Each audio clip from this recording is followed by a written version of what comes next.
are very excited to have you here on the Bishop's Corner. Tonight, we have some very exciting questions on the board. The question really is, what do men need to know about women? Wow.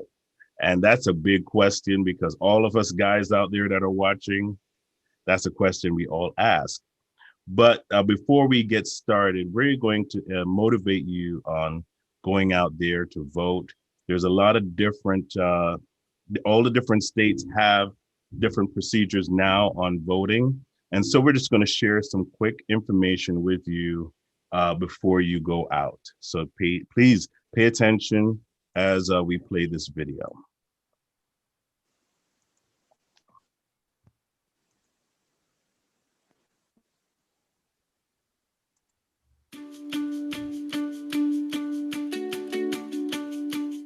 Is your voter registration up to date? Even if you voted before, from time to time, states and local election offices purge their voter registration lists. They delete people who have moved or who haven't voted in a long time. And sometimes there's just an error. That's why it's a good idea to check your registration now on voting, to make sure and so we're just going to you share vote on some quick election day. information with you Start by finding your local before you election go office out. at So usa.gov please pay attention as we play this video. office. You may be able to check your registration online, by phone, by mail, or in person. When you're reviewing your voter registration, here's what to look for. Your name. Is your voter registration up to date? Your address, even if you voted before, are up to date. From time to time, states and local election offices purge their voter registration. If you can't find your name on the voter list, they delete people, or your information is wrong, or who haven't voted your election office right away to correct the error. Sometimes there's just an error. Did you recently move or change your name? Depending on where you live, you'll need to update your registration or re-register. Ask your election office. Sometimes just moving a few blocks away can actually change your polling place. And check your registration if you have not voted in the past couple of elections, or you didn't mail back a postcard from your election office. They might consider you inactive and purge your name from the voter registration list. Don't wait until Election Day to discover you can't vote. Check your registration now and learn more about voting at usa.gov/voting.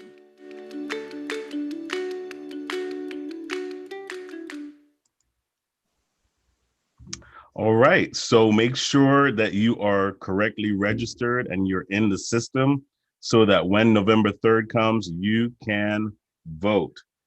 Now we're going to start our program, and I'm going to introduce our host for the evening, the Honorable Bishop Dr. Herbert N. Scott. Bishop Scott. Well, God bless you one and all. Thank you very, very much, Dr. Phil. Let's put our hands together, would you please, for Dr. Phil, our producer, who does a tremendous job. Man of God, we do honor you and we do respect you. Well, good evening, everyone, and welcome back to the Bishop's Corner. You are in for a treat tonight.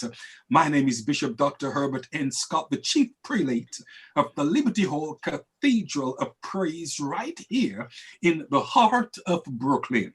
Well, our subject line for discussion tonight is, what do men need to know about women when it comes on to love, career, and the family? It has been said that heaven and earth rejoice the day that women place their feet on earth.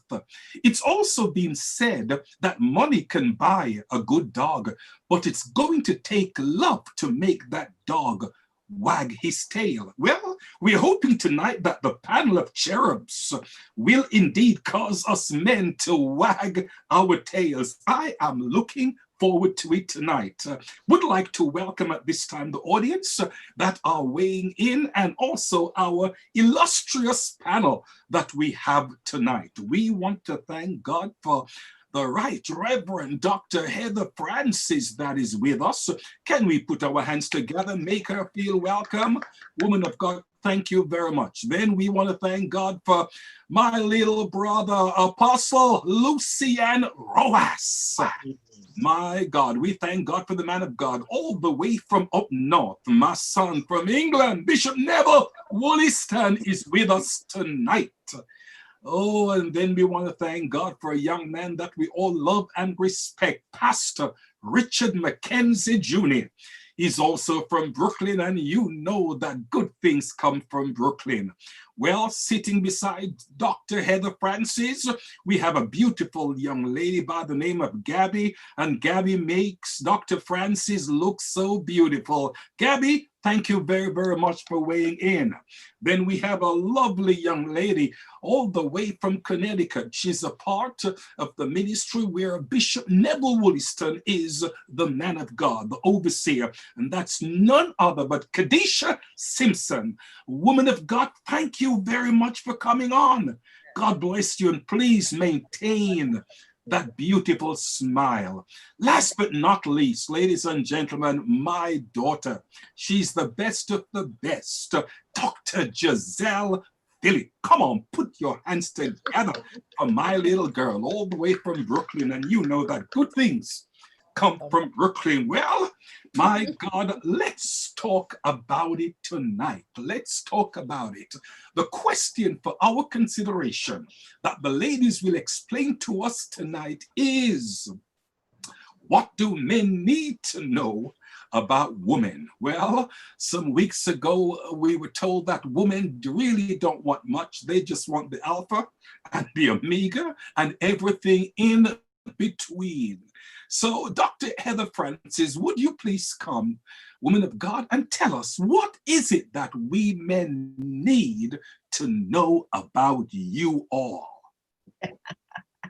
Good evening, everyone. I'm giving honor to our host, Bishop Dr. Herbert N. Scott, also our producer, the company PNBG, which is run by our head producer, which is Dr. Phil. God bless you. Also the panel, everyone that is on tonight. I'm not going to name all the names. God bless you, everyone. It is such an honor to sit among such people who are esteemed.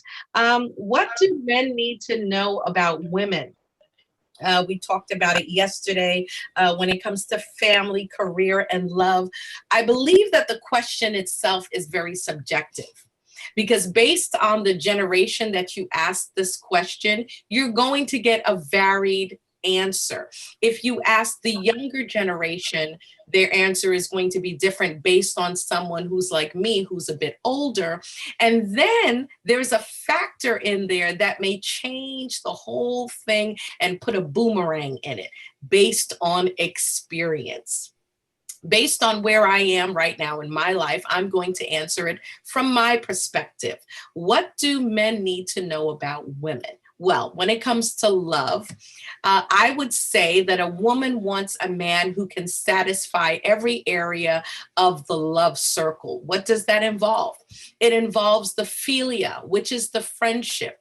Women want to have a relationship where they can be friends with their husband or with their lover, which is their husband. And you don't want to just be a husband, but you also want to be a lover. There's something that sounds so good when you say your husband is your lover. And you don't just have to call him, oh, my husband, but he's my lover. Also, women want that eros kind of love. We want the romantic love. We want eroticism. We want to be romanced. We want to be wined. We want to be dined. We want all of that. But then we still want the agape love. We want that fulfilling spiritual love where a man will take care of me the same way that God takes care of the church. How is that? The first thing he did was sacrifice his only son so that we could have a right to the tree of life. Baby, what are you willing to sacrifice? What are you willing to give up to get my good graces? You give me grace, I'll give you grace.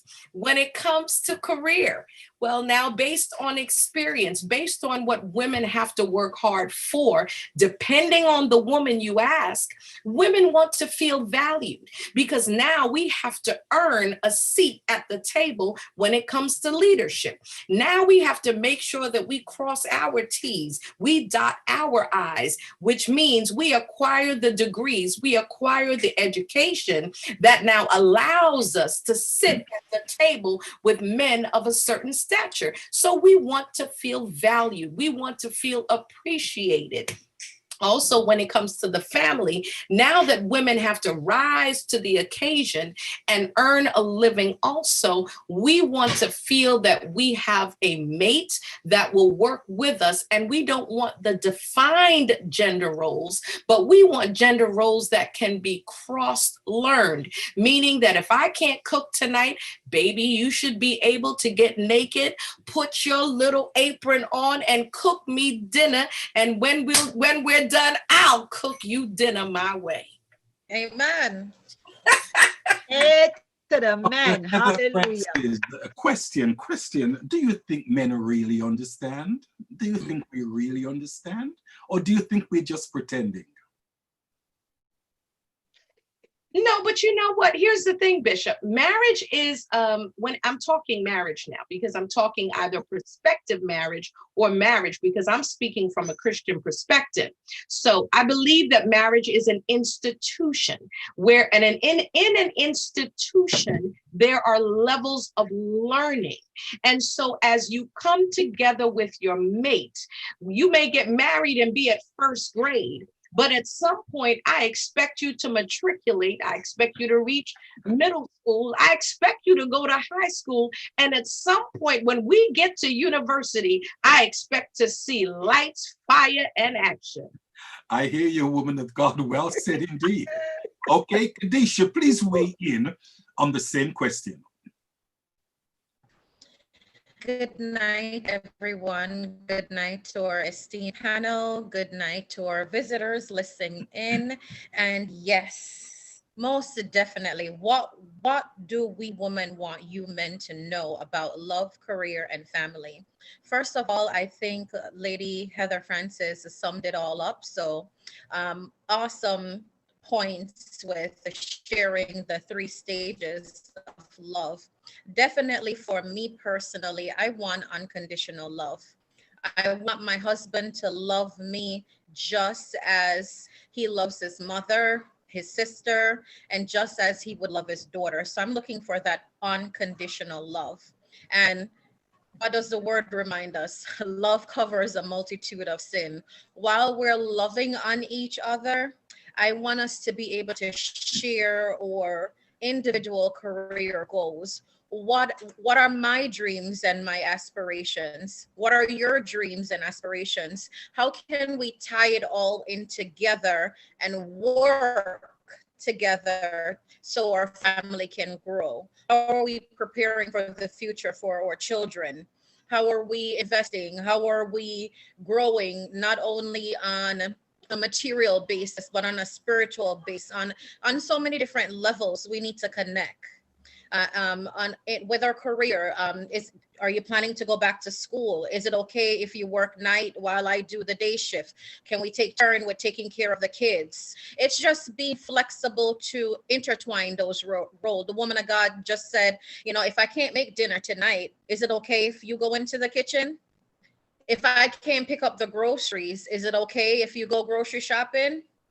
Is it okay if you're not able to take out the garbage and I see that it needs to be done and I can take it out? Sure, I'll take out the garbage. So it's just being flexible within our rights and within our roles, and know that in our marriage, in our relationship, with our career, with our family, it takes communication and flexibility to make it work. Are you willing to sacrifice the time and energy it needs to make me happy? What are you willing to give up?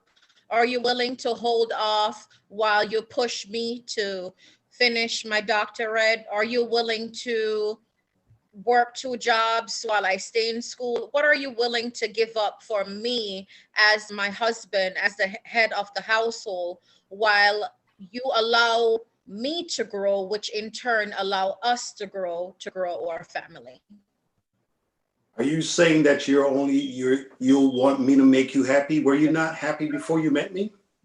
Oh, Bishop, of course I am happy before I met you. So just to make it clear, I strongly say to my older woman, my younger woman, and even to my younger self, it is very important that you know who you are It's very important that you know what you want. It's very important you know your own goals, dreams, and aspiration for yourself before you're willing to share that with someone else. Make sure you take the time to spend quality time with you. So you want to make sure you know that you're beautiful and you're wonderfully made. So if your husband don't say, okay, look so beautiful, or you dressed all up, dolled up, he didn't recognize it, it's okay, because you own that, you got it. So you want to make sure you define that first. I think self-love is very important before we are able to share that communal love. Okay, thank you very, very much, Kadisha. Well said. Now, the next young lady I'm going to ask to weigh in. Last week, she said to us that God put man to sleep. And in her deliberation, she made us feel as if we men are still sleeping. So this time we'll be asking the lovely, the delightful Giselle Phillip to weigh on in with this question. What do men need to know about women? Please, woman of God, weigh in, but please be gentle.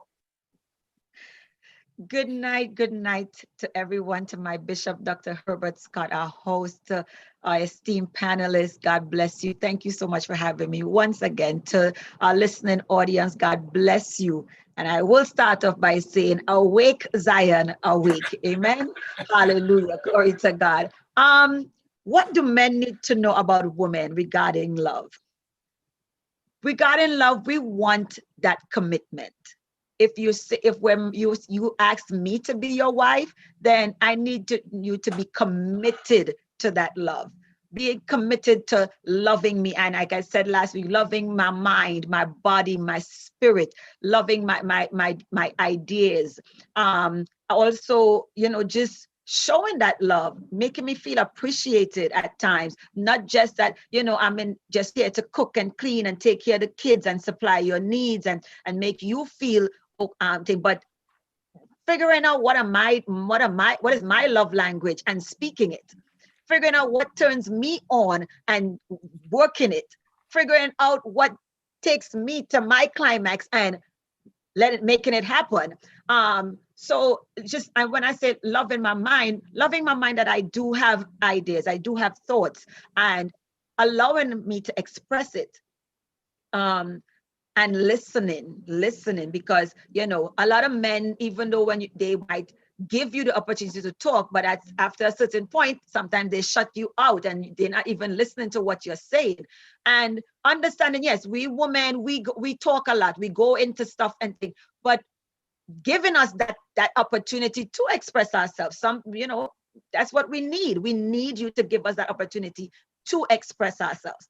When it comes to career, yes, I believe that there needs to be an understanding from the get-go, whether it's the courting stage and dating stage, where you talk about career and stuff. What is my desire? Because I had dreams and aspirations before I met you, and you the same. So, and bridging those two together, but not trying to dumb down what I desire and what I had dreamed for myself, but helping me to either achieve it if I have not achieved it yet, working towards it, and just bringing that balance of, like Sister Khadijah said, if we're not there yet, are you willing to work and let me go to school, or I work and you go to school, and vice versa? When you accomplish, then you allow me to accomplish. Not because now the children are here and we're taking care of the kids, all of a sudden my dreams, aspirations go out the door or put on the back burner because now the kids have to be taken care of.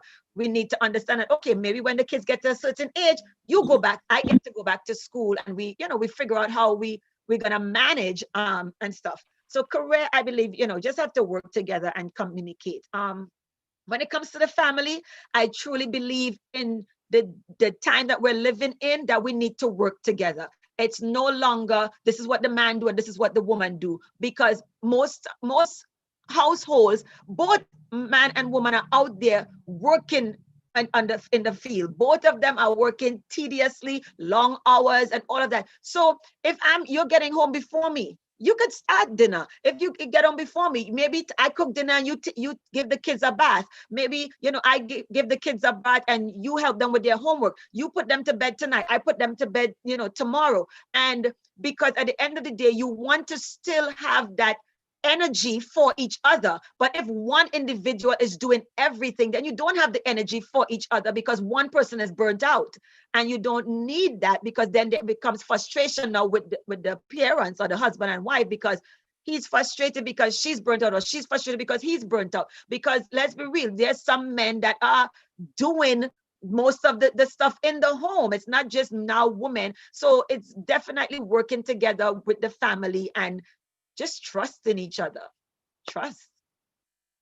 Okay, woman of God, thank you very, very much. Thank you. Now we have the youngest female on the panel, the beautiful Gabby, and we'll be asking her at this time to please weigh in with the answer to this question, the things that we men need to know about you, woman. Good night, everybody. Good night, Bishop. Thank you again for having me on this show. I always love coming on here. It's super fun. So I think our fellow female panelists have made a lot of good points in regards to themselves and generally.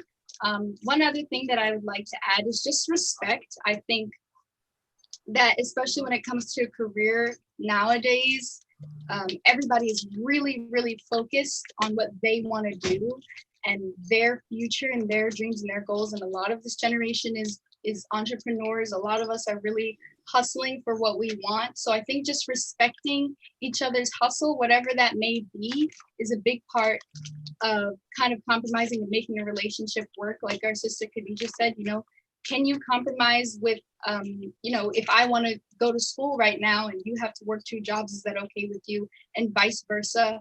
As far as family goes, being able to work together with the kids, future kids, when we have them, making sure that the weight is equal and that, you don't fall into the woman does all the work and she has to stay home. Like, will you be okay if you have to stay home and take care of the kids and I work? Is that okay with you?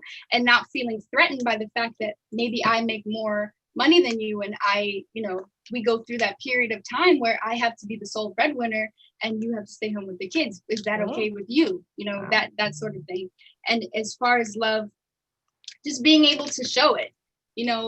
I believe our Dr. Giselle Phillips said, know my love language and be able to fulfill it. So like everybody's different. Everybody shows love different and everybody gives love differently. So being able to know each other on that level, you're in a relationship. So that should be a given. So yes. Okay, thank you very much. Dr. Heather Francis said something very, very interesting. She broke down the 3 compartments of love. But the week before, what she said was this: to men, love is equivalent to sex. Love is equivalent to sex. Well, first, let me put it to the ladies, okay? Is that true, ladies? To men, love is equivalent to sex. No. It is. And then after, ladies, we will hear from the men concerning this portion of the question. Okay, Dr. Giselle, would you like to weigh in first, please? Thank you, Bishop. I do believe that there are times that men do equate love to sex. And that's how it's communicated to us. It comes across that, and that's why I said last week, I believe that yes, we love sex. Yes, we want sex, but we don't want to feel like we're sex objects. We don't want to feel like that's all you want us for. Like that's all the only role we can fulfill. That's the only time you desire us. That's the only time we look pleasurable in your eyes. That's the only time you want to communicate with me is when you want to, because it's just like your child. You know when your child wants something, all of a sudden they start with the daddy and the mommy, and you look this and they start all, and you're like, what you want? It's the same thing with some of us, our men, in our marriages. You know, but we don't want to feel like we're sex objects. We want to feel desired. We want to feel wanted, but not just like you just hump me and you feel good and you come and then it's like you roll over. No, no. I'm sorry. Okay, Khadija, please weigh in on this question. So Yes, Bishop, I totally agree. Men equate love to sex. Also, in my personal opinion, I think what is also important to men is commitment.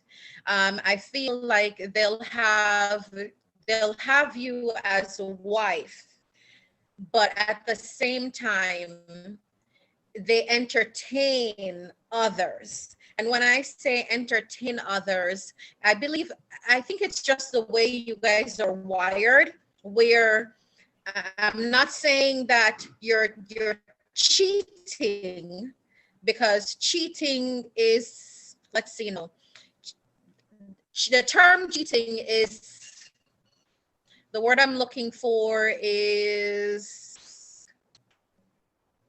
help me here, ladies. What's the word I'm looking for? So when I say men are not only looking for commitment, but the way they're wired, I'm trying to say that they're open to, well, not open to anything. That's not the word I want to say. My God, help me with what I'm trying to say, Lord. What I'm trying to say is men entertain on so many different levels. When we say men cheat, oh God, I'm segueing into a whole different area, but cheating is not only sexual penetration. I'm saying men cheat on so many different levels. Men Like cheat emotionally? with conversation. Men cheat flirting. Men cheat, like you're not even aware of what you're doing. So yes, I'm sorry, Bishop. No, go ahead. Okay, go ahead. So yes, I can say to some point, love equates to sex. Okay, okay. Let's hear from Gabby, please. Go ahead, Bishop. Okay, I'm gonna speak from my perspective because, as you all know, I'm not married and I've never been in that kind of relationship. But the way that I will speak on the way that men approach single women, I think they approach single women with a very kind of sexual intent, at least in my experience. They don't approach you with like, hey, how are you doing? They're like, hey, sexy, you know, like it's a very kind of sexual approach to it. So you don't even feel like, you don't even want to talk to them. Do you know what I mean? Like, it doesn't feel like they want to get to know you. It just seems like they just want something from you. You feel sexualized. Are you Right. talking about men in the church or men on the outside? Both. Okay. Dr. Heather Francis, please. Would you weigh in on this question? Well, I stand by what I said.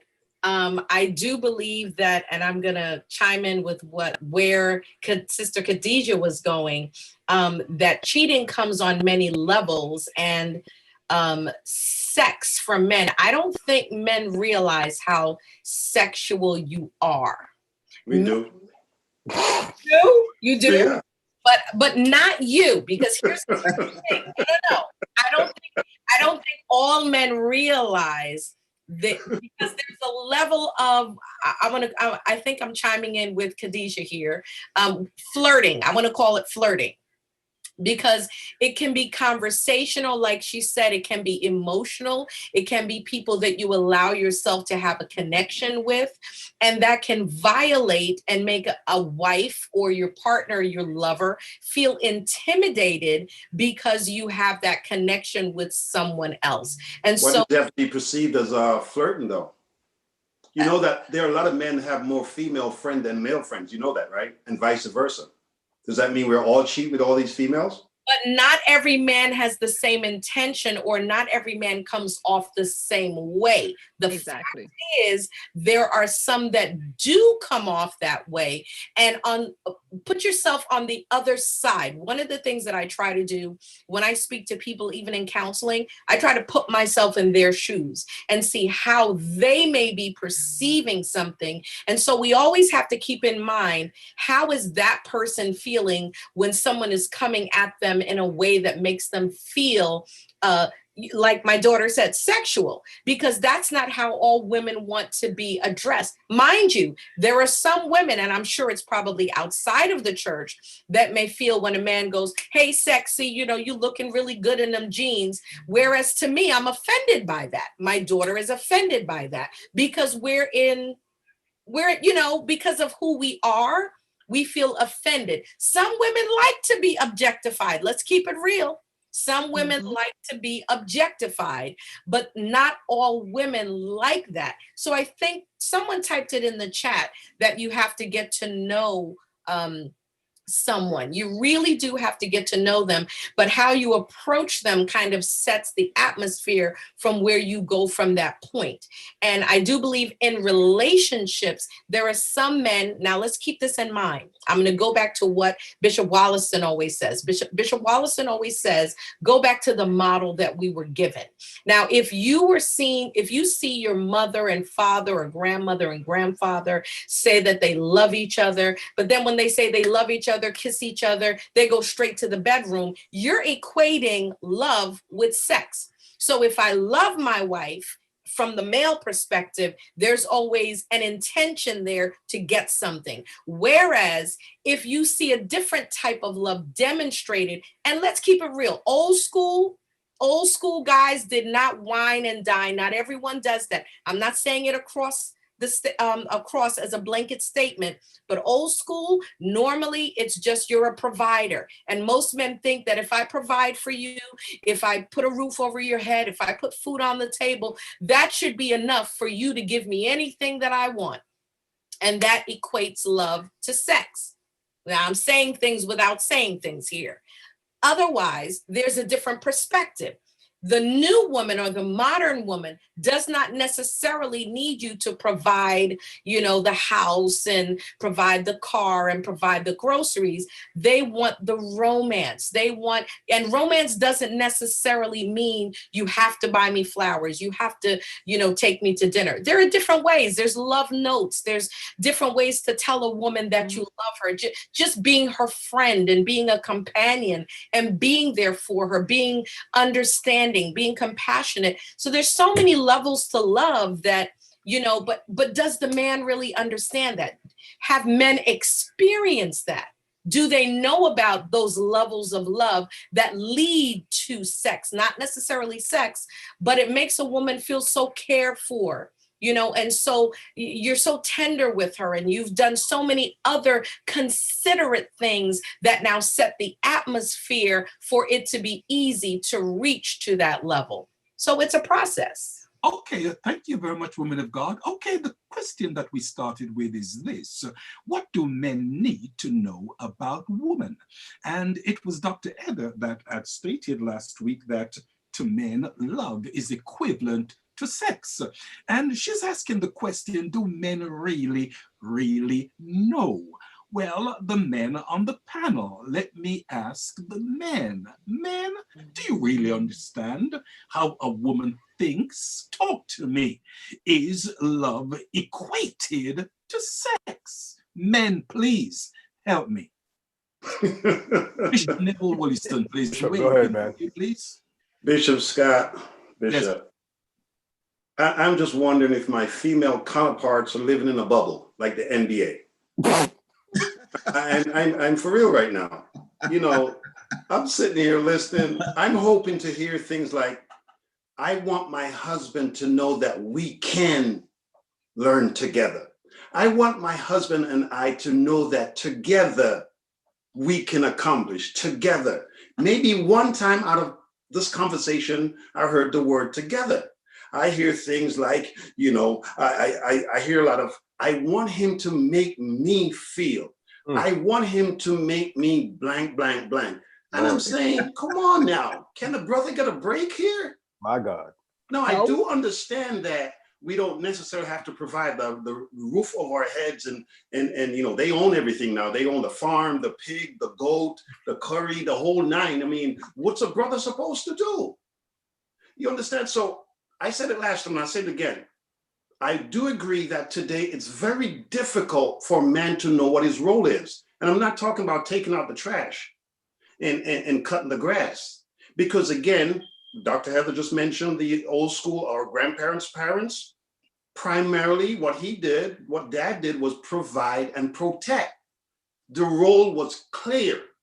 My thing is, ladies, if you feel that we're not doing a good job or we're not understanding you, don't feel bad to take us by the hand. Or don't expect that we got to know everything without you telling us what you want. That's what we're Your doing now. expectation is unrealistic. That's why I'm asking if you live in a bubble. I'm We're serious taking you right by the now. hand now, Bishop. Say it again. We're taking you by the hand now and leading you. Oh, now you're doing Yeah. it. Yeah. But 28 years, 28 years later. towards individuality, because the question says, what do you need to know? So Exactly. it wasn't geared towards a unified answer. It was an individual answer. It's individually asking me, what do I want you to know? So I'm not going to include you in the answer because you need to know the information. I understand. And Dr. Heather, it's safe to say you're speaking for the majority of women with your answers. All of you are. So we still need to know. But I understand what you're saying. But my thing is, let's learn together. I agree what you're saying, that at your age, it's different from Gabby. And at Gabby's age, from my mom's and your mom. I understand we're in different ages or eras and what have you. But just what I'm basically saying, come on now, give a brother a break here. What about love? I mean, what's wrong tell me what's wrong. You talk about how we're wired. I didn't wire myself this way. And I think Dr. Giselle talked about, you don't want us to look at you as being objective sex objects or whatever. I don't want to feel like I'm raping y'all either, or we're just begging, or can I give you $5? I mean, I don't want to feel that way. And sometimes that's how we feel.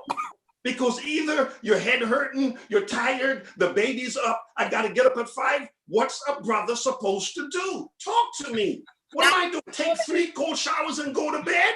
Bishop Wallace. Come on now. You might have to tonight. You might have to tonight. Not good. Because all women that have higher sex drives than their spouses. I personally know women that would take it every night of the week. So that not the majority. Let's be clear. I know a lot of women that have very high sex drives. I know a lot. Yeah, I see the thumbs up. I see you.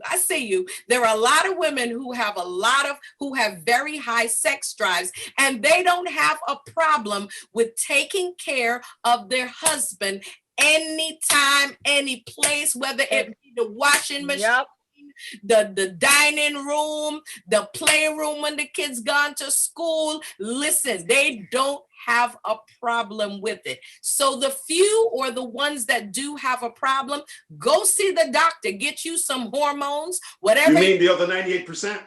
Well, it doesn't, listen, it's not that bad, Bishop. 95.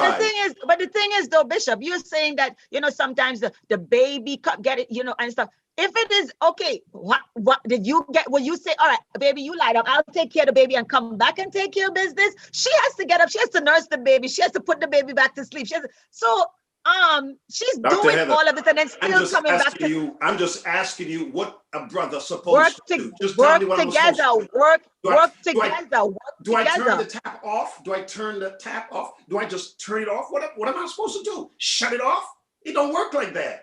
I told you before, their gas stations are open 24 hours a day. Some at night, you don't go to every gas stations station always for your gas. open.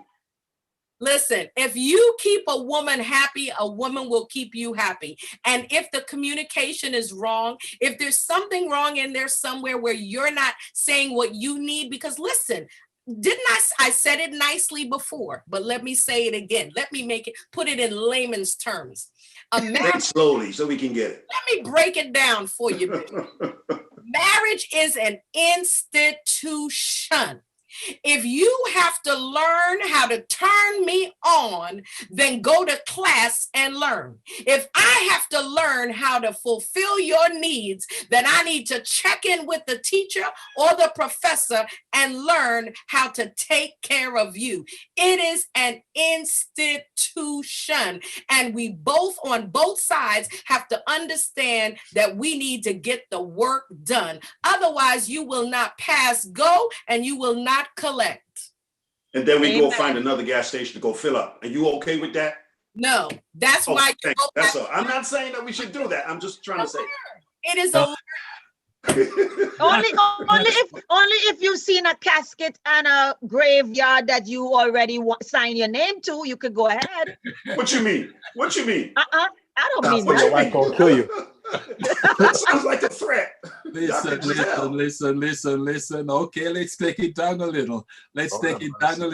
Okay, Pastor Richard McKenzie, please weigh on in and help us, please. My God, I'll take it down a few notches, Bishop. Don't worry. Thank you. Keep it where it's at. No. We're gonna bring it down a little bit.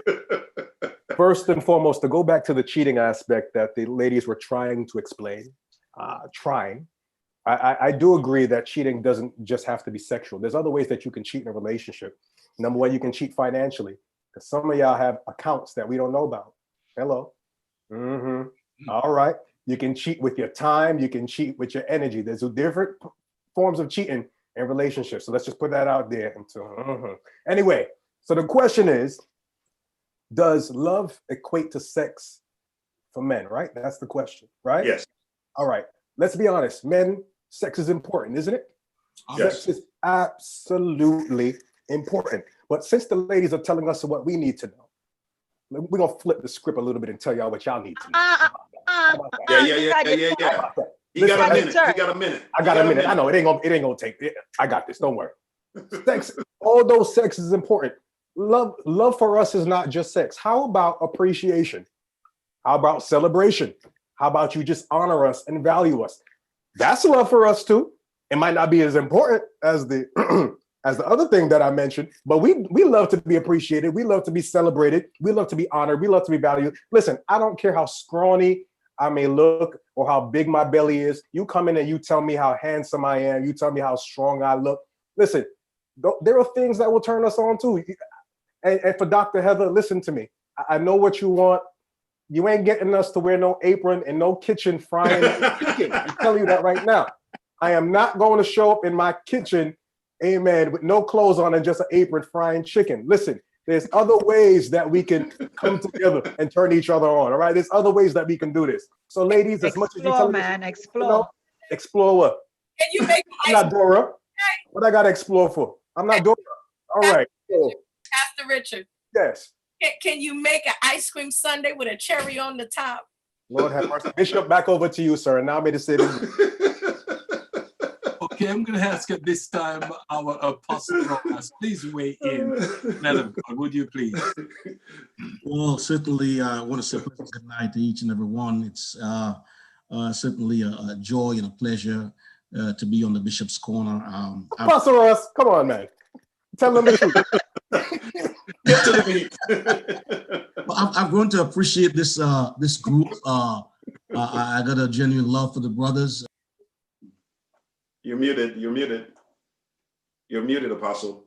Okay. Yeah. That's because his love is only for the brothers. Yeah. No. For the sisters, you know. But it's beautiful to come together. And tonight I was doing a lot of listening because it's what we need to know. And you're telling us some of the things that we know already, but it's nice to hear it from you. And so tonight I wanted to be a good listener, you know, but some things that I know that I didn't hear that some of you all mentioned was like, you got to understand us because of the way we speak, because women sometimes can use their mouth as a weapon. In the book entitled Men Are From Mars and Women Are From Venus, it says one of the things is that men get things done, women like to talk about it. So a woman's mouth, a woman's way of talking can really send you almost crazy. Sting. A man want to get in a fist fight and it's over. A woman want to talk for 2 hours. You're preaching, sir. And that could drive a man crazy. I'll go back to the Bible now. It's better to live in the corner of a house than to be in a mansion with a brawling woman. You know, so we want you to say what you have to say, but don't overplay it. Now, how we need to understand you guys too, women, sorry. What about, I didn't hear you say, what about when I'm going through, we men have midlife crisis, you women go through menopause, you might have a good sex drive, a low sex drive, hot flashes. We need to understand you in those areas, you know what I mean? So I didn't hear much about that. And I didn't hear the word compromise, that we are willing to meet each other halfway, you know? Because listen, Bishop Wallison said something. God wired us this way. Men are boorish by nature. It doesn't mean sex is everything. It doesn't mean that sex is just for procreation. It's for entertainment. It's to enjoy one another. And we are more inclined to want than women. And I think once we are fulfilling that area, it can be really, I tell you what, sometimes you might have a disagreement with your wife and you come together for a time of intimacy. It does wonders. Sex is a very powerful thing, and we cannot underestimate that. But we men is not only equate love to sex.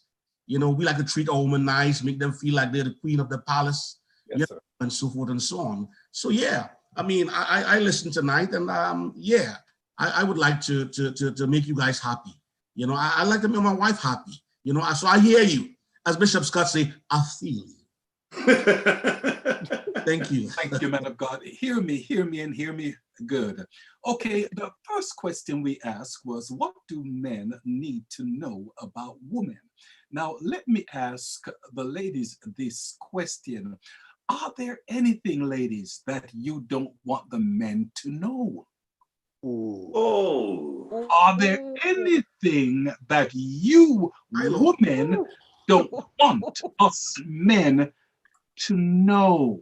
Bishop Scott, we don't have time. That was an under the table question. I want to hear from the woman tonight. Start with Dr. Giselle. We've dealt with what women need us men to know. But are there anything that you don't want us to know? I am listening, and guess what? I'm not sleeping now. I'm wide awake. Talk to me, ladies, and I'm throwing this out to you, Reverend Dr. Heather Francis, Dr. Giselle Phillip, Kadisha, and the lovely Gabby. Talk to me, talk to me, talk to me. What don't we want you to know? If you asked me this at 27, it would be a completely different answer. And now at 50 something, I'm gonna give you the 50 something year old answer. Give us both answers. No. Why not? You're holding out on us. No, I'll give you both answers.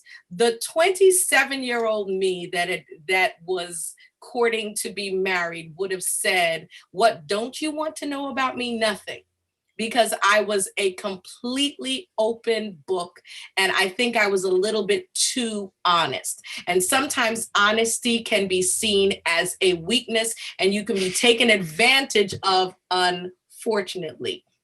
Now, the 50-something-year-old me, what don't I want you to know? That I will always be saving for a rainy day, just in case you decide to flip the script on me. Same thing I say. Secret account. Same thing. Jesus. Dr. Giselle? I didn't know any better then. Now we talk about Bishop. Oh, okay. Go ahead, Giselle. No, Apostle, you go ahead. So let's hear from the ladies first. Okay. Then, we'll hear from the men. Go ahead. What I would not want you to know, that I'm always 5 steps ahead of you. Oh. You think? Always 5 steps ahead of you. What you think I don't know, we know. The bank account, that rainy day bank account, y'all know we have it. So that ain't nothing. Y'all know we have it. But I'm always 5 steps ahead of you. That's one I don't want you to know. Okay. Kadisha? Uh-huh. Are you lost for words, Kadisha? You're muted. You are muted. Okay. Okay. What I don't want you to know, I don't want you to know that I'm always prepared for anything. So I'm ready. Whatever it takes, I'm ready. Okay. And that can be anything. So when I say I'm ready, as my sister just said, if you flip the script, it ain't even only about the bank account. It's about, I already have in my head potentially where I want to go, what I'm going to do. It's a plan. Okay. And it sounds as if you just came up with the plan.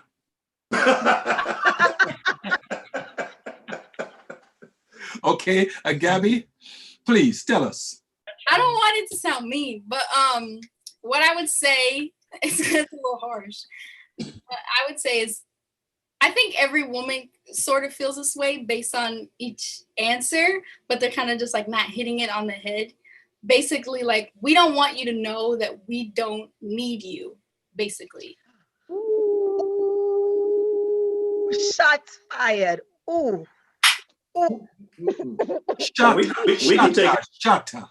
We can take it. I tell We you, can take it. We got broad just shoulders. go with the tongues, man. This is something else. Hey, let me say, because what Jen just said, we all said that we can do it on our own. We choose not to, right? Like, it's not good. So we choose not to be alone, but that doesn't mean that we need it.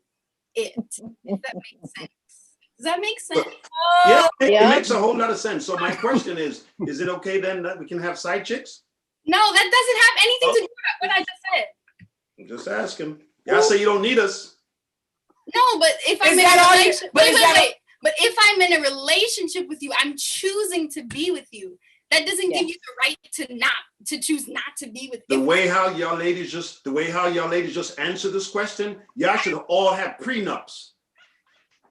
That's what y'all should have. Something to think about. I ain't married yet. Something to think about. Because I'm thinking. Okay, thank you. I'm thinking you're going to a relationship. Please go ahead. And go ahead, Bishop. Go ahead, Bishop. Go ahead. I'm thinking you're going into I know it's old school. I'm thinking you're going into a relationship to make this thing work. If you have already got preconceived ideas and notions that, listen, I'm going to just have this little something on the side just in case. I'm going to have this bank account over here just in case. I'm going to say, I'm not going to set myself up for failure emotionally or anything just in case.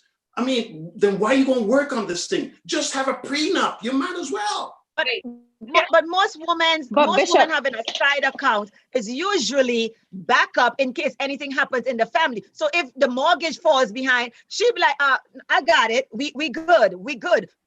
You lose your job, we good. It's not that, she has that bank account as an exit strategy, which sometimes it might end up being an exit strategy, but initially it's a cover so why for don't the you family. What's wrong? You let me know that you got a little something for rainy day. Nah, son. See what I'm saying? Bishop, son. You know, to be honest with you, since Gabby let the puss out the bag.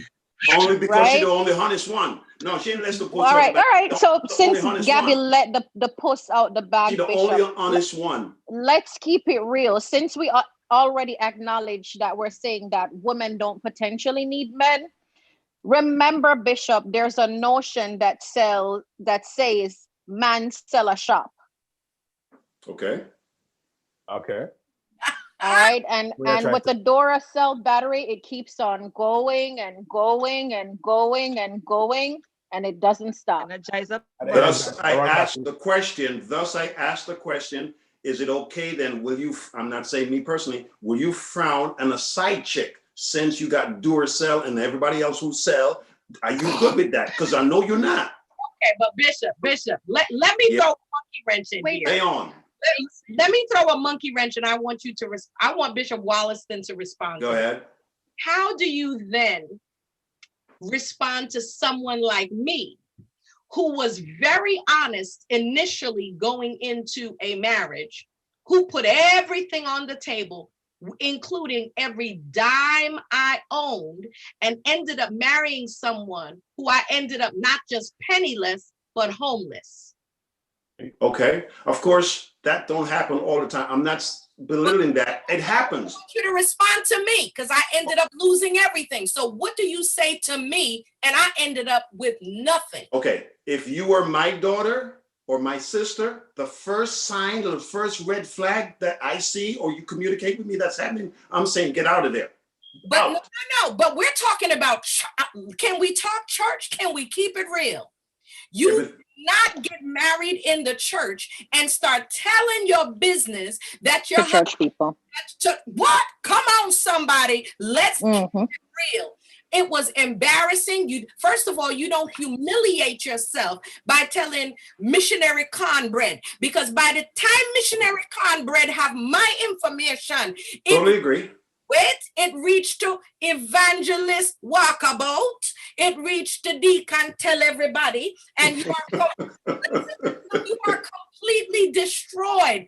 I was destroyed. So how do you then comfort or even talk to someone else when you know your example is somebody like me who said, listen, these are the accounts I have. This is the money I have. What's mine is yours. And then you meet somebody who says, okay, and make sure that they take everything you got. Now talk to me. But remember, Dr. Heather, you just talked about the 27-year-old you and the 55-plus-year-old you now. They're two different yous. What you do now, hold on.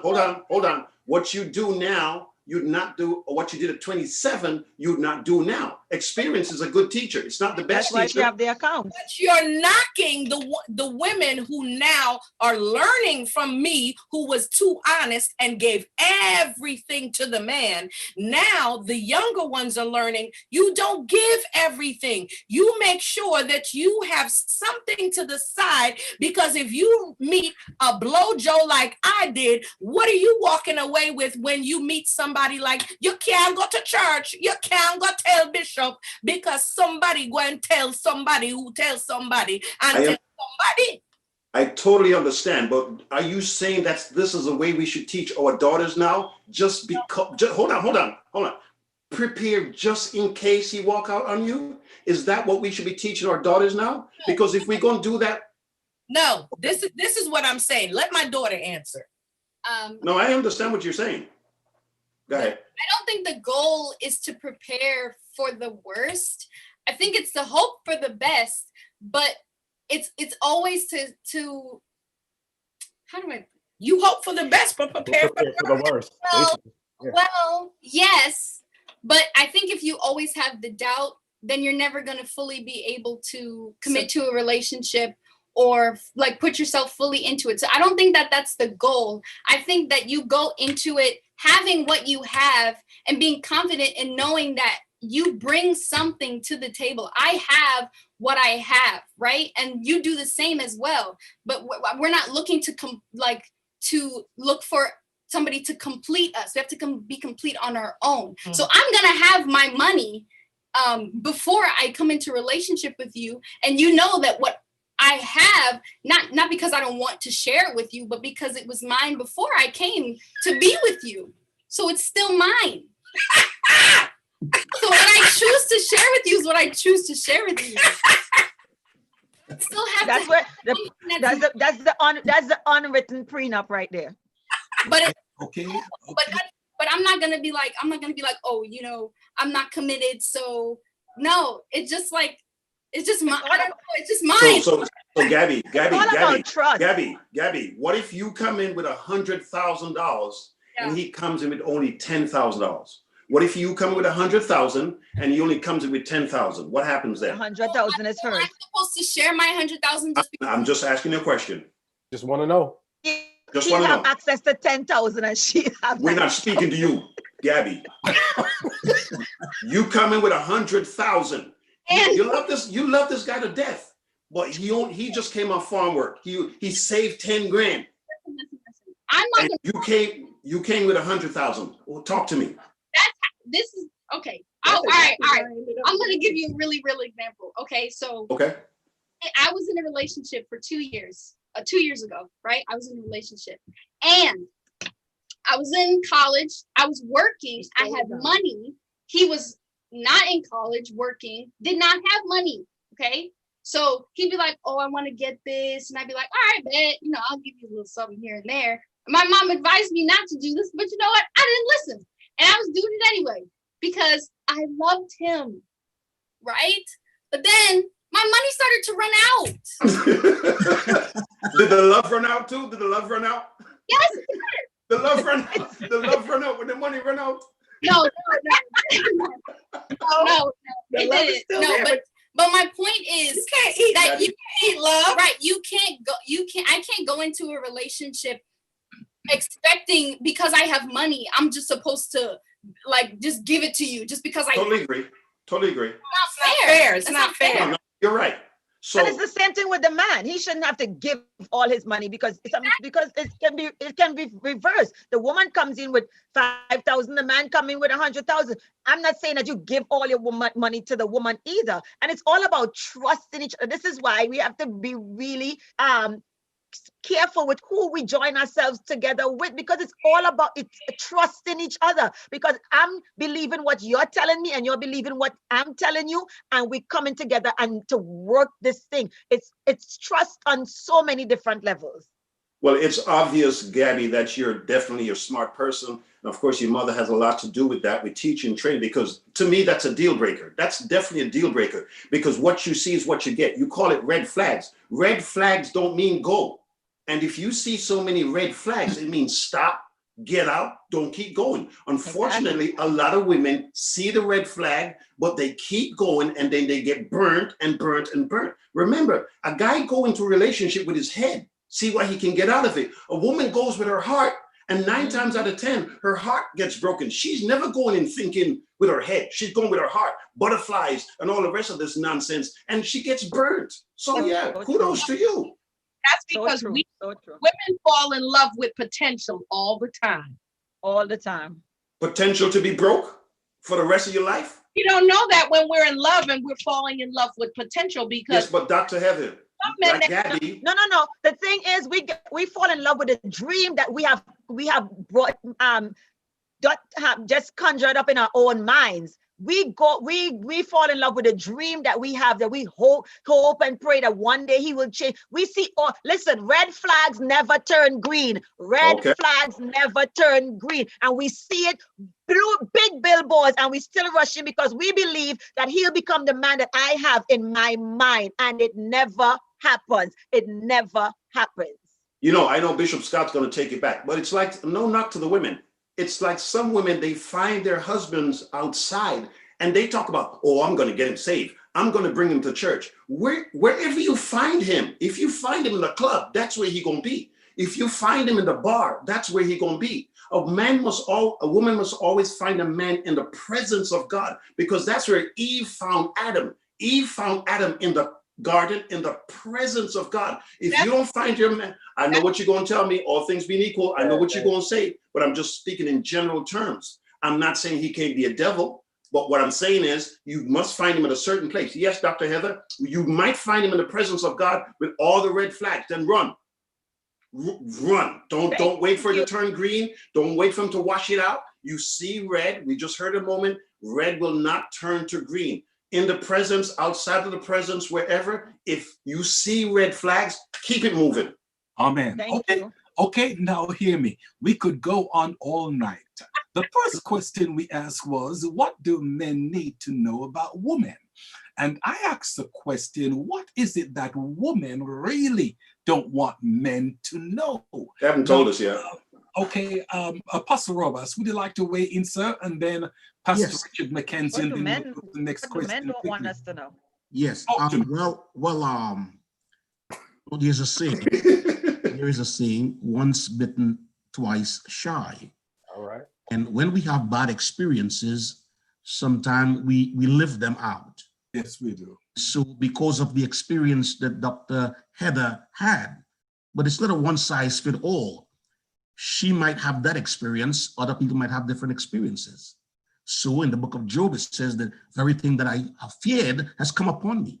Mm-hmm. You cannot go into a marriage thinking, suppose 5 years down the road, in case I'm divorced. Remember, we said this is for better, for worse, for richer, for poorer. And we make a lifetime commitment. Sometimes it happens. We people get divorced. We understand that. But I'm saying we going into the marriage and we're not hoping, you know, like in a game, you're playing not to lose.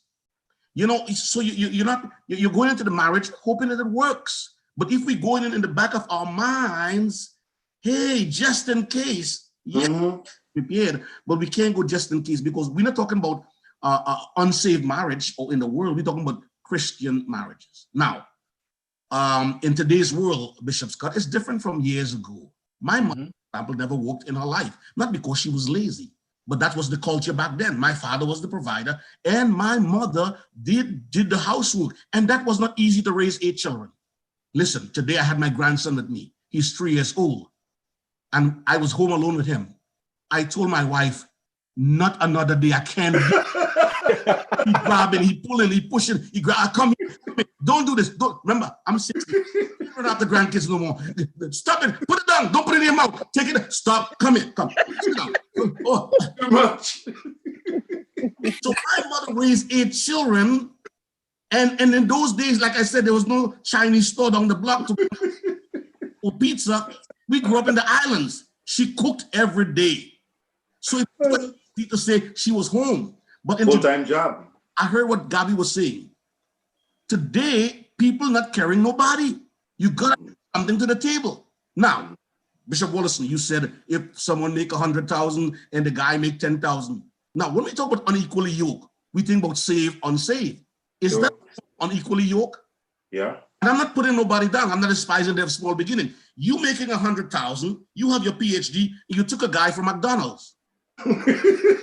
Somebody, how is that going to equate? Come on, Bishop. How is that going to balance here? Come on, Apostle. So I don't think and listen, let me tell you something.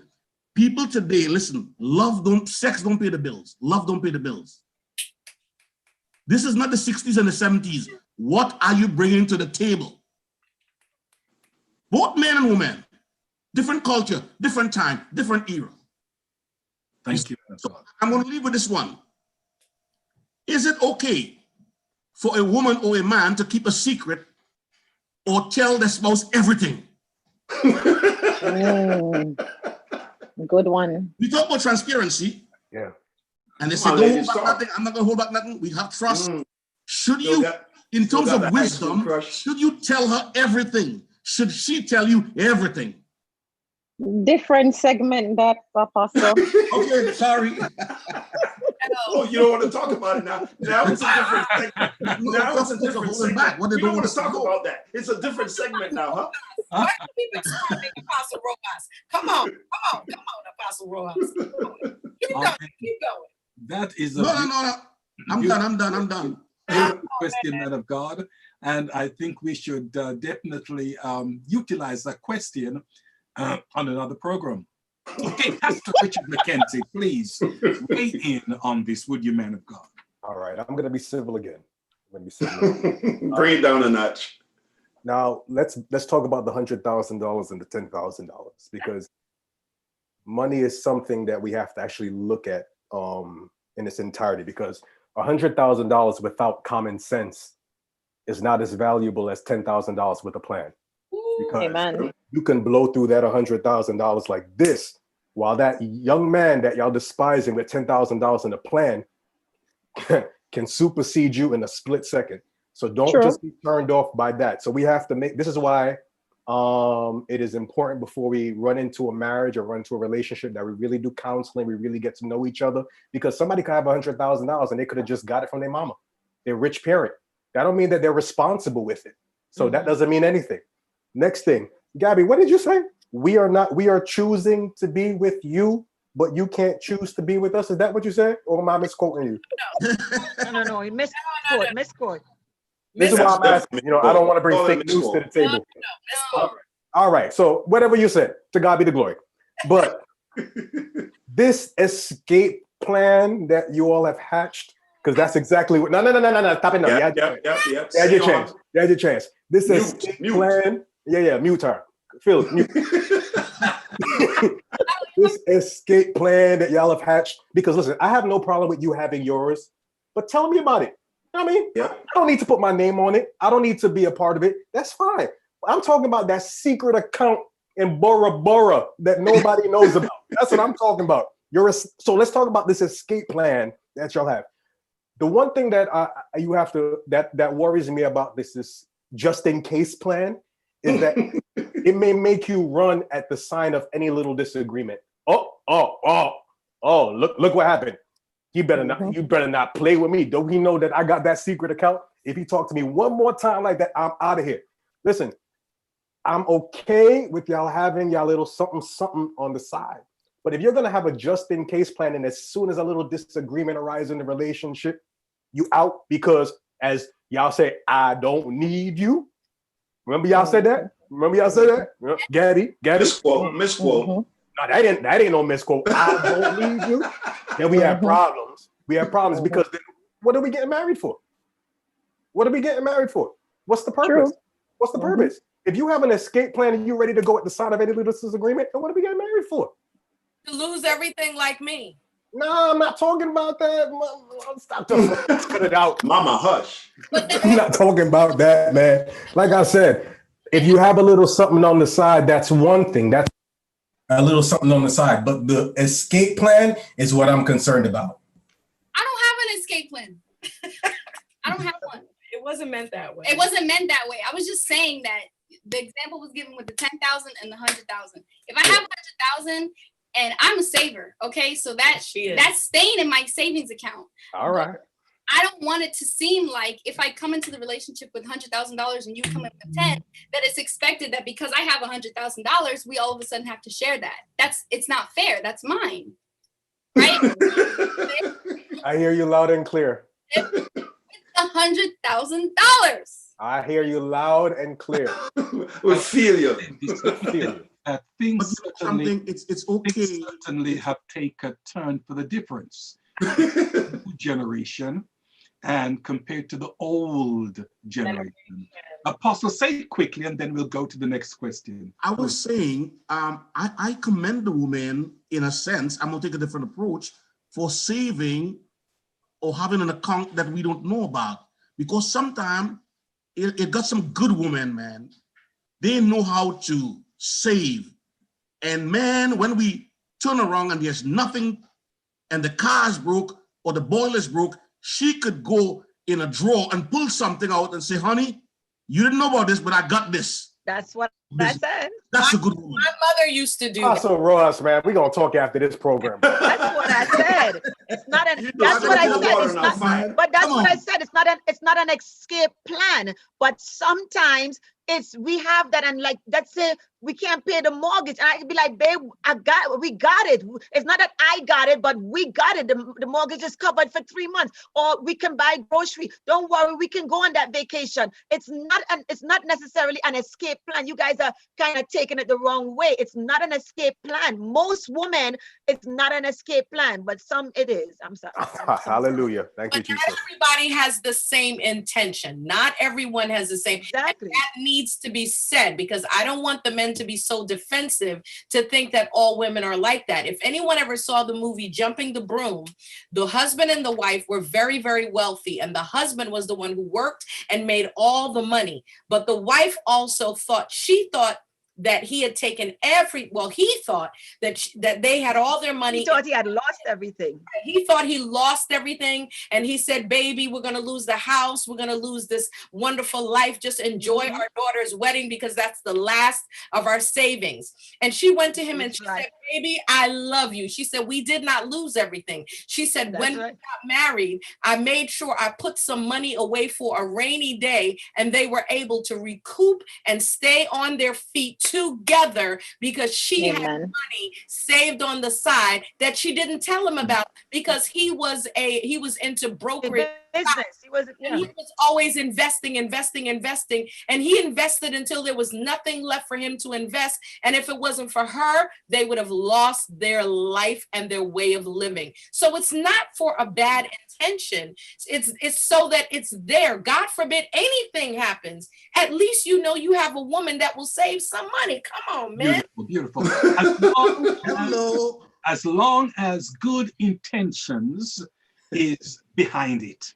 Can we say amen to that? Amen. Okay, now hear me. Ladies, 2 minutes each on this question because we've including you, Dr. Heather. Okay, the second question is, why are details so important to you ladies? My God. Why are details I'll make mine short and sweet. important? Please go ahead. Short and sweet.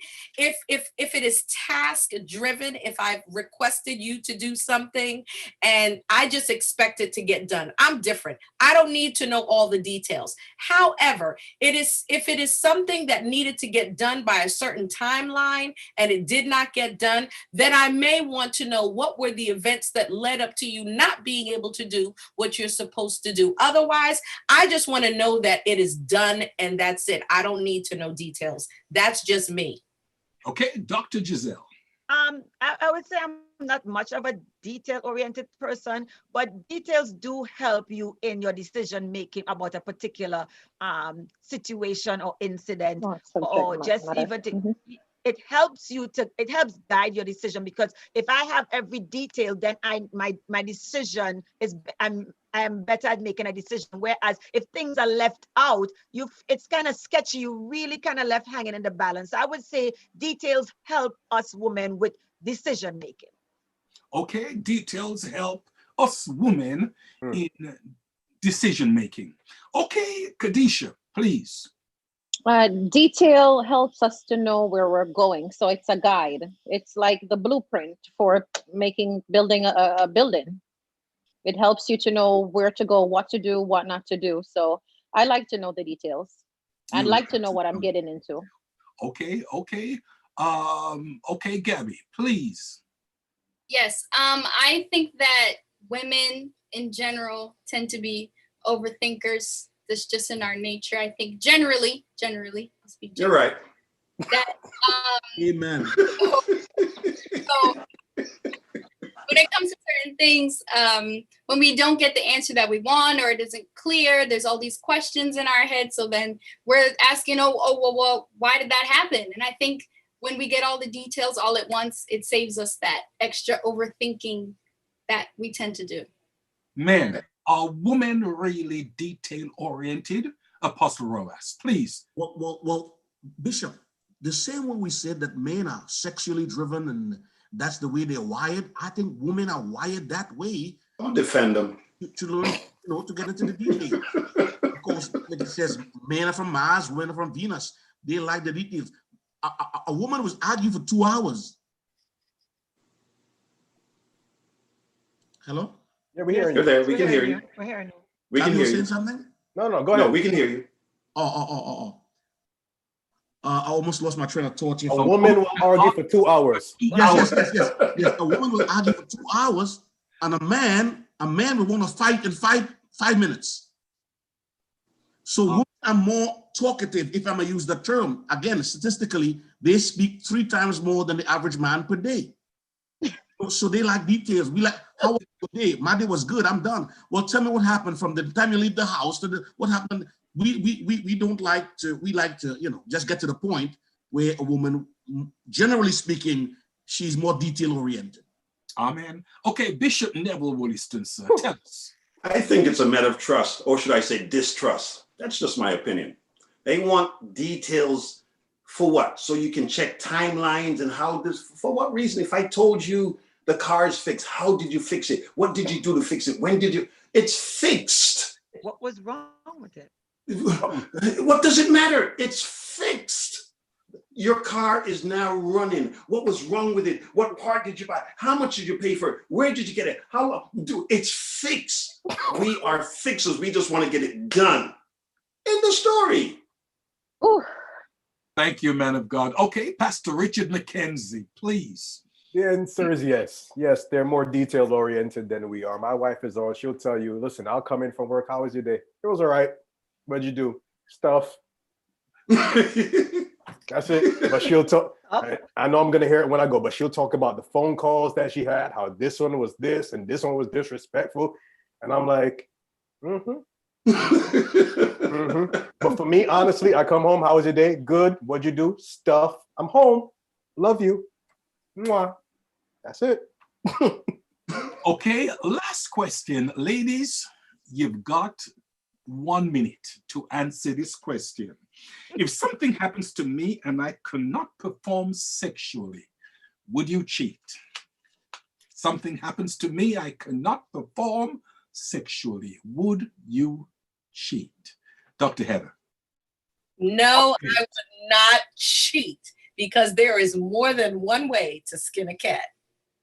Would you still be cheating? No, I would not cheat. We find other ways to find happiness. Would that be cheating? Done together. We will.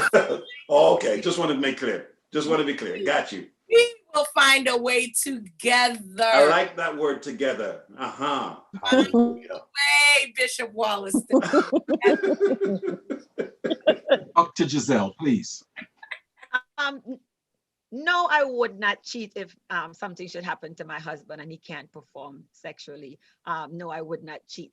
In the event that, my husband is a paraplegic, there are always, Duracell batteries and Energizer batteries and, but I would not cheat on my husband. I wouldn't do that.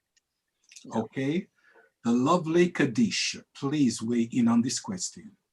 I wouldn't cheat, Bishop, but I would explore, or we would explore, other means of entertainment and satisfaction.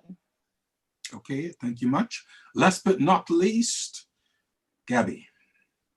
Yeah, I agree. I would not, because I wouldn't want it done to me. God forbid the situation was reversed. I would never want my husband to cheat on me because I couldn't perform sexually, because that is also an issue for women as well. So no, I would not want that. I would not cheat. Okay, thank you much, young lady. Let me give the men the time for them to explain themselves. Okay, I'll give the men the time, starting with Pastor Richard McKenzie. The question is, something happened to me, cannot perform sexually. The women, they have said they will not cheat. How say you, man of God? Are they speaking the truth? Oh, we're talking about them, not us. Okay. Oh, that's easy. Great. Cool. My God, my wife just said I'm all ears. Okay. If they're speaking the truth, I would hope that they're speaking the truth. But you can talk about something, and then when you're in that situation, it's a whole different story. That's what we have to understand. That's what we have to realize. Because it's easier to say no now, but when you're in the situation and all of a sudden, like Barbara's fatting right now, sometimes you get to that situation where you start fatting, amen, and you might see Deacon, what's his name, Dr. Francis Cornbread, amen, Deacon Cornbread might present himself. So I would hope that she wouldn't, but Deacon tell her go. I don't know. I don't know if she, I hope she wouldn't. Wife, I'll talk to you later. Okay, please, sir, weigh in on this question. Well, Dr. Phil, I mean, come on, we are Christians, we are pastors and apostles here. We got to say the right thing, But listen, man, Pastor Mackenzie say, when the squeeze is on, we would never do certain things, and when the time comes, you say pressure burst pipes, Pressure does burst pipe. But anyhow, I think a man would probably cheat on his wife if she's healthy more than if she's sick, because that guilt trip, man. I mean, how can you do that to someone? Like I said, quickly, my wife and I, we in March, she came down with the COVID, and I came down with a strain, but her strain was heavier, and I cooked for her. I made soup. I prepared hot tea, ginger. The day before she was feeling pain, I rubbed her down. I hope she's on the line listening. Anyhow, and I did all that. And I'm saying, if my wife were to get sick for whatever reason, and she cannot perform, You know, like I was saying, I will wash my wife underwear. I will shower her. I will bathe her. I will, if I have to wipe her, I will do it because she is sick. And I would like a, Gabi, you said something really powerful. If the roles were reversed the other way around, you would like the same for you, the golden rule. So yeah, you know, I will stick with my wife if that happens. Amen. Thank you. Bishop Neville Wollaston, sir.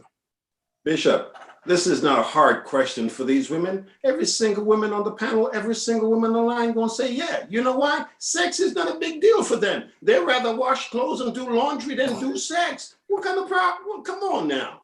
Bishop. Listen, it's not hard for them. Every last one of them gonna say no, they won't cheat on their wife. I'm not saying that they should, but come on now. It's not a priority for them. It's not like us. Talk to me, somebody. Amen. That's my answer. Let me say this, that these are real issues that people do go through. And these are things that we cannot preach a Sunday morning. Okay, these are things that go through our minds constantly, yet these things cannot really be addressed in the pulpit. But we have to talk about them. Now, with the things that we have spoken about tonight and the different topics that we've looked at pertaining to what do men need to know about women, what should we really take away from this conversation tonight? And I'll put this to the ladies first as to what we all should take away from this conversation tonight. Pastor Heather Francis. I believe the key is understanding and learning how to relate one to another, because each of us come into a relationship with different ideals, different ideas, different goals, different dreams, and different hopes. But the goal is for the unification, because as we said, marriage is an institution. So I believe there has to be a lot of learning, a lot of understanding, a lot of compromising, and a lot of what Sister Khadijah said, flexibility, so that it can work. Thank you much. Dr. Giselle. Good. What we should take away from tonight. Trusting each other, communicating with each other on all levels at all times, and just be willing to grow and shift with each other, because so things happen in life, and you have to be able to shift gears, but doing it together, because it is a marriage. You two have become one, so it's not about just me, myself, and I anymore. So definitely trusting each other, communicating with each other, appreciating each other, and working to make the marriage work. Thank you very much, daughter. Okay, at this time, the lovely Khadijah will come to us. Yes, Bishop, I agree with all my co-panelists. So definitely communication is number one. I can definitely say intimacy is one, and I can definitely say flexibility and being willing to grow together. So don't be selfish in your marriage or your relationship. Make sure as you're growing and doing it together. Let's build each other up, because when you look good, I look good. We all look good. Beautiful. Okay, Gabby, please. I would say something to take away regarding the overall question, what is it that men need to know about women? That it's different. You're never gonna, women are different. We're just one panel of women. It's just 4 of us here. 5, how many? I can't count. 4 of us here. So, you know, you have to be able to be willing to learn your partner, you know, learn their love language. Not everybody wants physical touch. Not everybody wants gifts. Not everybody wants words of affirmation. You just have to learn your partner, learn what they like, and vice versa. You know, women be willing to do the same. And then I think that's the great foundation for any relationship, just willingness and compromise and willing to learn, like our Reverend Dr. Heather Francis said. Thank you much. Okay, Pastor Richard McKenzie. All right. Praise God. What did I take from this? I took from this that men are like pound cake. Easy to make. While ladies are like a 10-layered cake with about 3 or 4 different tiers on it. However, I'll say this. Although we might be different and our makeup is different and we may be wired differently, as long as we come together with one mind, one heart, one focus, flexibility, compromise, and communication are instituted, we can make these marriages work. We can lower the rates that are high in the church. We can make it work. Okay, thank you much, sir. Dr. Neville Williston. Yeah, Bishop. I think this is probably one of the few times I'll agree with Dr. Heather Francis. What I take away from this panel is understanding. I'll definitely agree on that. Try to understand each other. We're not as complicated as you think we are, and I'm hoping that we're not thinking that you are as complicated. You put on a good front, that's for sure. There's no doubt about that. You know, you really put it on, but you're not that complicated. Let's learn together, understand each other, and I think we'll be fine. Okay, thank you much. Apostle Roas. Well, I go back to the scripture. It said, I'm going to be preaching now. Blessed to give than to receive. And I think in this life, if we can serve each other, that would be a beautiful thing. So I'm serving you and you serving me. It's not about me. It's not about myself. You know, it's like the ham and egg sandwich. The chicken say, I got to lay an egg, but the pig say, I got to shred a leg. So sometimes who giving more, who giving less. But if I would put my wife's needs before me and she will put my needs before her, it will make such a beautiful thing. So I think giving and serving is really important. Apostle, giving and serving is really the voice of reason. You switched up on us tonight, man. You switched up on us. Hey, listen, I got one question. Bishop, the clock has run out. I got one question. Should Christians have prenuptial agreement in marriage? Whole different show. Whole different show. Whole different show. That's another segment. Another segment. I'm just asking. But let me say this as we are concluding. It's 9:30 now. That marriage is the game that two people can win and two people have to win. So we're in it together. We have to make it work. I just want to thank the panel for weighing in tonight. And guys, you did a tremendous job. Thank you very much. I want to thank our audience and so forth. And also we want to thank the production company, PNBG. And this program will be on every Thursday evening at 8 p.m. until 9:30. Please weigh in next week. See you on the Bishop's Corner. God bless you.